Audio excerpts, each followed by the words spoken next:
နေ့ကဇန်နဝါရီလ16နေ့မနက်တနာရီဝန်းကျင်လောက်မှာ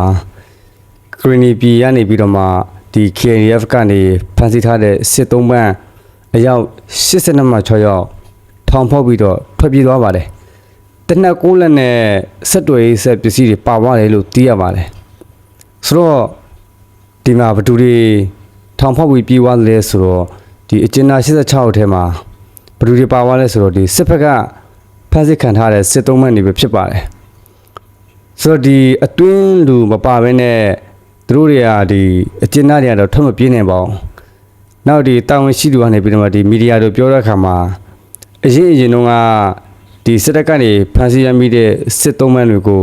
သူတို့တတ်မှတ်တဲ့ကာလအလျောက်3နှစ်တန်နေ3နှစ်5နှစ်တန်နေ5နှစ်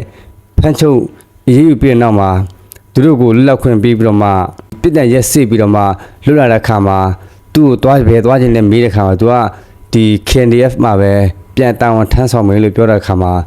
သူ့ကိုဒီအချင်းထင်းထင်းရေးပုံစံမျိုးနဲ့သူ့ဝန်ထမ်းခန့်ထားပါတယ်ဆိုတော့အဲ့ဒီရဲရပဲသူ့ရဲ့ဒီသူနဲ့တူကြတဲ့ဒီစစ်သုံးပန်းတွေကိုအပြန်နေတော့ဖွင့်ပြီးတော့မှတနက်9လက်နဲ့ဆက်တွဲပစ္စည်းတွေယူပြီးတော့